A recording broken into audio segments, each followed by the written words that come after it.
यदि कोई कहे कि मैं अगला जन्म पिछला जन्म नहीं मानता, तो आप ना मानिए ना। आपके ना मानने से क्या होगा? क्यों जी? आप लोग जितना भी सुख और दुख पा रहे हैं, ये आपका आज का किया हुआ नहीं है, ये कल का मीन्स पिछला किया आज मिल रहा है, आज का किया आगे मिलेगा। अब आप एक सवाल कर सकते हैं कि महाराज जी, भगवान तुरंत का तुरंत क्यों नहीं देते? एक बात बताओ, जब आप एग्जाम देने जाते हैं, तो एग्जाम जब देने जाते हैं तो क्या परिणाम तुरंत मिल जाता है? परिणाम आने में, रिजल्ट आने में समय लगता है। बस उसी तरह जो आप आज कर रहे हैं, उसके परिणाम आने में समय लगेगा। कल का किया आज मिल रहा है, आज का किया तो पूर्व जन्म के पाप और पुण्य से आपका कल निश्चित होगा। अच्छा ये बताओ, हमारा भाग्य कौन लिखता है? जोर से बोलना। मैया, पंचायत नहीं करना है मेरी माँ। बताओ, आपका और हमारा भाग्य कौन लिखता है? जोर से बताओ, बोलो। भगवान। तो भगवान ने आपके भाग्य में दुख लिखा, आपके भाग्य में गरीबी लिखी, तो क्या भगवान ने आपको गरीब बनाया है? आप लोग गलत कह रहे हैं। हमारा भाग्य भगवान नहीं लिखते, हमारा भाग्य भगवान नहीं लिखते। भगवान, हमारा भाग्य कौन लिखता है? जोर से। हम स्वयं।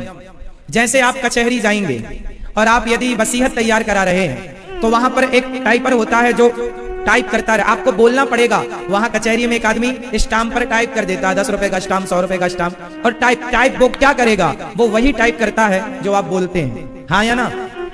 आपने बोला कि ये वाला खेत बड़े बेटे को, ये खेत छोटे बेटे को, ये जमीन इसको, ये जमीन इसको। जैसा आप बोलेंगे वैसा ही वो स्टाम्प पर क्या करेगा?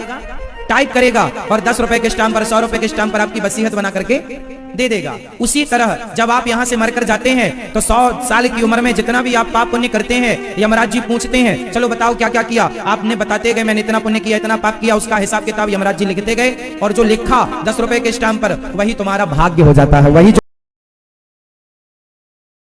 राधे राधे भक्तों, आप सब लोग कैसे हो? ठीक होंगे। महाराज जी ने कहा है, मनुष्य कौन से ऐसे कर्म करने से मनुष्य छोटे बड़े घर में जन्म लेता है।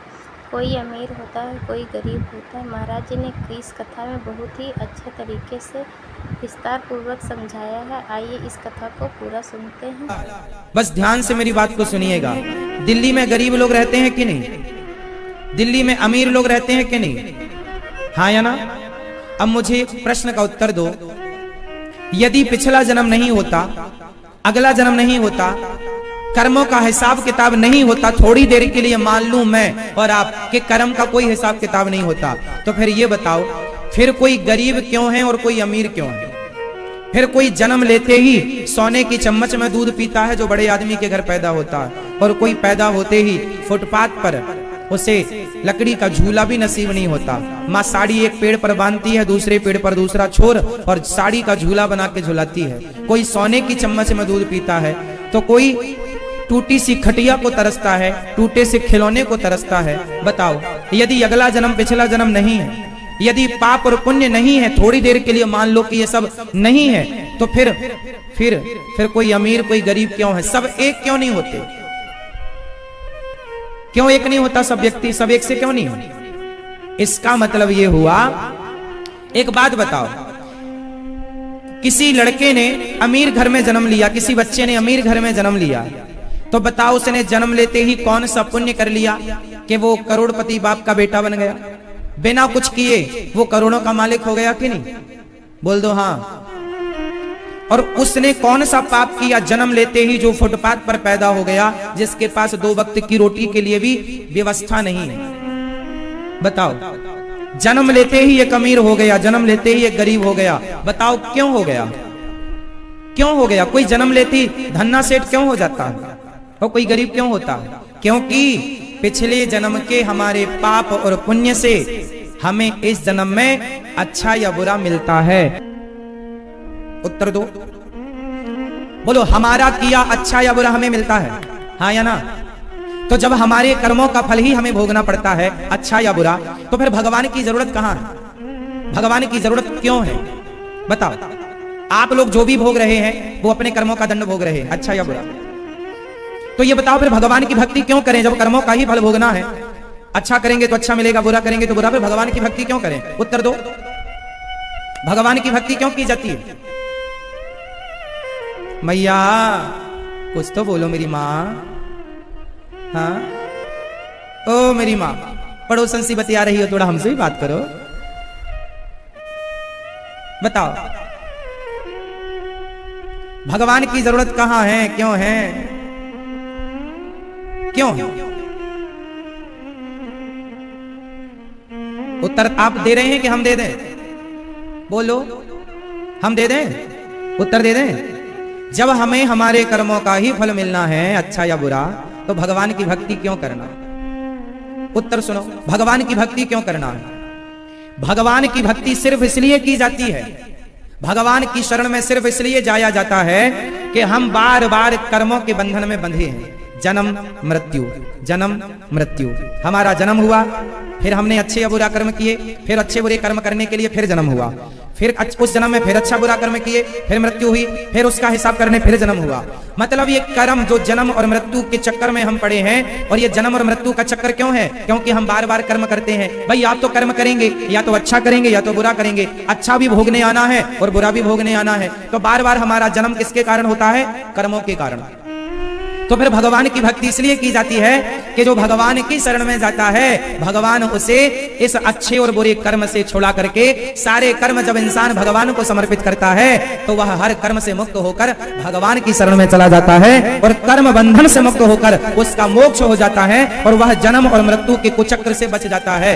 पुनरपि जननम पुनरपि मरणम पुनरपि जननी जठरे शयनम भज गोविंदम गोविंदम भज मूढ़मते। तो आप में से कितने लोग जन्म और मृत्यु से बचना चाहते हैं? आप बार बार जन्म, अच्छा आप लोगों का कितनी बार जन्म हो चुका संसार में? कितनी बार? करोड़ों बार। आप इस संसार में कितनी बार आ चुके हैं?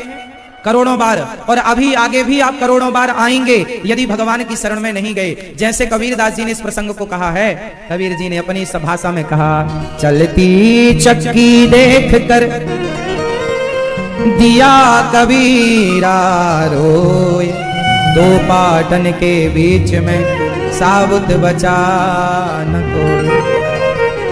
चक्की चल रही है, जन्म और मृत्यु की चक्की, जिसमें आप और हम सब लोग पिस रहे हैं। तो चलती चक्की चलने दे, पिस पिस आटा होए। अच्छा गेहूं जब पिसता है चक्की में, तो कुछ दाने यदि एक कील के पास गिर जाएं, एक कील होती है उसमें चक्की में, एक कील के पास जो दाना चला जाता है ना, तो चक्की कितना भी चले वो दाना नहीं पिसता जो एक कील के पास चला जाता है। हाँ या ना? जो एक भगवान की शरण में चला जाता है वो जन्म और मृत्यु में पिसने से बच जाता है, जन्म और मृत्यु से बच जाता है। तो भागवत और भगवान आपका कितना बड़ा लाभ करने जा रहे हैं कि आपको करोड़ों जन्मों के भटकाव से आपको बचाने के लिए भागवत जी आपके शहर में आई हैं, आपके अपने घर में आई हैं। सुन लो, समझ लो, और इस जन्म और मृत्यु के चक्र से सदा सदा के लिए बच जाओ, वरना क्या दुर्गति होती है। बार बार वही जन्म, बार बार वही मरण। कुत्ता के शरीर से कहां ईश्वर को पाना संभव है? बिल्ली के शरीर से कहां भगवान को पाना संभव है? शेर, हाथी, मक्खी, मच्छर, कहां इन शरीरों से ईश्वर को पाना? इसलिए बड़े भाग्य मानुष तन पावा, सुर दुर्लभ सदग्रंथ निगावा। बड़े भाग्यशाली हैं आप लोग कि आप लोगों को ईश्वर ने यह मानव का चोला दिया है। इस मानव से, इस मानव के तन से उस परमपिता परमात्मा को प्राप्त कर लिया जाए, जिसको पाने के लिए यह शरीर हमें विधाता ने दे रखा है। तो मानव शरीर की सार्थकता क्या है? भगवान को पाना। इस बार मेरा जन्म हो गया है, अगली बार जन्म ना हो तब तो ये जन्म सफल हुआ, और अगली बार फिर मैं यदि कुछ बनकर आ गया तब तो मैं बर्बाद चला गया। ये शरीर, ये जीवन, ये सांसें। इसलिए मेरी माँ, हमें कर्मों का दंड मिलता है, और कर्मों के दंड को समाप्त करना हो तो सन्मुख हो ही जीव मोहि जबहि, जो भगवान के सन्मुख आ जाता है। इसलिए भगवान से कहो, हे नाथ मैं आपको कभी भूलूं नहीं। अपने आप को जो समर्पित कर देता है भगवान में, वो कर्मों के बंधन से मुक्त हो जाता है। आपको बंधन में किसने डाल रखा है? जोर से, जोर से। आपको बंधन में किसने डाल रखा है? जोर से। आपके कर्मों ने। आप इस संसार में कर्म तो करेंगे ही करेंगे, बिना कर्म किए तो आप रह ही नहीं सकते। चाहे अच्छा करेंगे चाहे बुरा, तो अच्छा करो तो वो भी कर्म है, और बुरा करो वो भी कर्म है। तो ये कर्म का हिसाब चलता रहेगा, चलता रहेगा, चलता रहेगा। अच्छा एक बात बताओ, एक गेहूं का दाना ले लो और गेहूं के दाने को खेत में बो दो, तो उससे फिर पौधा होगा, उसमें फिर गेहूं फलेंगे, फिर उसको आप फसल को तोड़ लो, फिर उसमें से गेहूं बहुत सारे निकलेंगे, फिर आप गेहूं बो दो, फिर उसका पौधा होगा, फिर उसमें फसल लगेगी, फिर उसमें फल लगेगा, फिर बो दो। बताओ ये प्रक्रिया कब तक चलेगी? जोर से, जोर से। गेहूं को बो दो, फिर पौधा होगा, फिर फसल लगेगी, फिर बो दो, फिर फसल लगेगी, फिर बो दो, फिर फसल लगेगी, फिर बो दो, फिर फल लगेगा। कब तक चलेगा ये? जोर से बोलो मेरी माँ, कब तक चलेगा? अनादि समय तक चलता जाएगा, करोड़ों जन्मों तक ये सिलसिला। जोर से, करोड़ों वर्षों तक ये सिलसिला। अच्छा, इस सिलसिला को बीच में रोकना हो तो क्या करना पड़ेगा? गेहूं के दाने को आप जरा तवे में या कढ़ाई गरम करके, तवा गरम करके, उस गरम तवे या गरम कढ़ाई में जरा गेहूं का दाना डाल दो। और जब गेहूं का दाना डालेंगे तो गेहूं का दाना हो जाएगा गरम, और गरम होने के बाद फिर आप उसे निकालो, और निकाल कर फिर आप उसे खेत में बो दो। बताओ फिर फसल होगी? क्यों नहीं होगी? क्योंकि आग में तपने के कारण उसकी जो अंकुरित शक्ति थी वह नष्ट हो गई। ऐसे तुम्हारे और हमारे अंदर भी कर्मों की अंकुरित शक्ति है। हम बार बार कोई ना कोई अच्छा या बुरा कर्म करते हैं, और वो कर्म हमें बार बार जन्म और मृत्यु में डालते हैं। फिर क्या करें? बोले अपने आप को भक्ति की आग में तपा दो, और जो भक्ति और प्रेम की आग में तप जाता है उसके कर्मों की अंकुरित शक्ति नष्ट हो जाती है, और उसका मोक्ष हो जाता है, वो जन्म और मृत्यु से बच जाता है। तो कर्मों का हिसाब किताब ही हमें समझना चाहिए। कर्मों का हिसाब किताब बड़ा गहन है, ये बहुत लंबा हिसाब किताब है। मुक्त कब होगे? कब तक फंसे रहोगे संसार में? इस जन्म में तो चलो आपको मानव देह मिल गया है, समझ भी है, कथा भी मिल गई। मानव का शरीर पाकर भी कितने लोग उलझे पड़े हैं संसार में, उन्हें पता ही नहीं कि हमें मानव का चोला क्यों मिला। अच्छा आप बताओ, आपको ये मनुष्य का शरीर क्यों मिला है? किस काम के लिए मिला है? जरा उत्तर दो। खाने के लिए? तो तब तो कुत्ता भी खा रहा है पेट भर। सोने के लिए? ये तो सुअर भी सो रहा है नाली में मस्त। और बच्चे पैदा करने के लिए? तो बच्चे तो चिड़िया भी पैदा कर लेती है। हमारा शरीर इस जन्म और मृत्यु से बचने के लिए मिला है। एक बात कान खोलकर सुनिएगा, आप मनुष्य हैं, मनुष्य का जन्म लेना उन्हीं का सफल है जो इस बार तो जन्म ले लिए हैं, अब दोबारा उनका इस संसार में जन्म ना हो। जो जन्म और मृत्यु से बच गए, एक बार जन्म लेकर ये मानव का शरीर पाकर, एक बार जन्म लेकर अब दोबारा जन्म ना लेना पड़े, तब तो आपका जन्म लेना सफल हुआ। और जन्म लेकर मानव का शरीर पाकर भी बार बार जन्म लेकर तुम उलझे रहे, तो बताओ फिर मानव शरीर का लाभ क्या? बात समझ में आ रही है? 84 लाख योनियां होती हैं, किसी भी योनि से भगवान को नहीं पाया जा सकता। एक जंगल में एक शेरनी शिकार करने जा रही थी। शेरनी शिकार करने जा रही थी तो उसने देखा कि एक गीदड़ का बच्चा अपनी मरी हुई मां के पास बैठा रो रहा था। तो शेरनी ने गीदड़ से पूछा, क्यों रो रहा है? गीदड़ के बच्चे ने कहा, मेरी मां जन्म देते ही मर गई, अब मुझे दूध कौन पिलाएगा, मेरा पालन कौन करेगा? शेरनी को दया आई और शेरनी उस गीदड़ के बच्चे को अपने पास ले आई। अपना दूध पिलाकर शेरनी ने उस गीदड़ के बच्चे को पाल पोस कर बड़ा किया। शेरनी का भी एक शावक था, एक बच्चा था, दोनों भाई की तरह बड़े हुए, एक ही माँ का दूध दोनों पिए। एक दिन शेर, उस शेरनी की कुटिया में, शेरनी की गुफा में हाथी ने अटैक कर दिया। तो शेरनी ने अपने बेटे से कहा, उसका बेटा बड़ा हो गया था, शेर हो गया था, तो माँ ने बेटे से कहा, जाओ हाथी को जरा यहाँ से भगाओ। तो गीदड़ का बच्चा बोला, माँ मुझे आज्ञा दो, मैं जाऊंगा और हाथी को मारूंगा। शेरनी ने समझाया, बेटा ये हाथी तेरे बस का नहीं है। गीदड़ का बच्चा बोला, क्यों नहीं है, मैंने भी तो तेरा दूध पिया है माँ, मैं जाऊंगा। बहुत समझाया शेरनी ने नहीं माना। गीदड़ गया और हाथी से उलझ गया। हाथी ने सूंड में दबाया और दबा के घुमा के जो पटका, 2-4 हड्डियां टूट गई। लंगड़ाता हुआ गीदड़ आया। शेर ने बहुत हंसी उड़ाई, मना किया था, नहीं माना, पिट के आ गया। तो गीदड़ ने रोते हुए माँ से कहा, माँ भैया ने तो हाथी को परास्त कर दिया, भगा दिया, मैं क्यों नहीं परास्त कर पाया माँ? तब शेरनी ने बड़ा प्यारा जवाब दिया। शेरनी ने कहा, बेटा हाथी का शिकार केवल शेर कर सकता है, गीदड़ कभी नहीं कर सकता।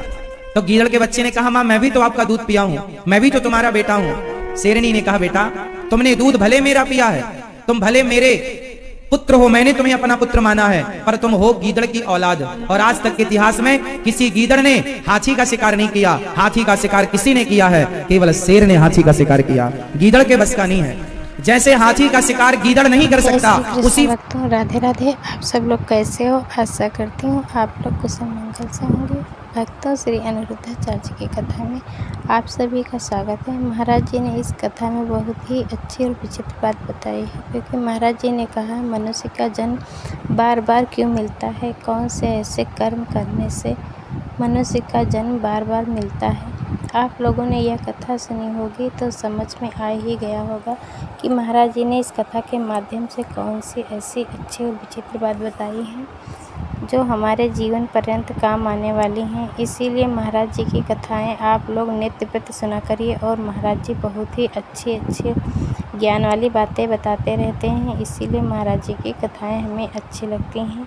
क्योंकि मनुष्य कर्म के हिसाब से फल भोगता है, जिसका जैसा कर्म होता है वैसे ही इंसान घर में जन्म लेता है।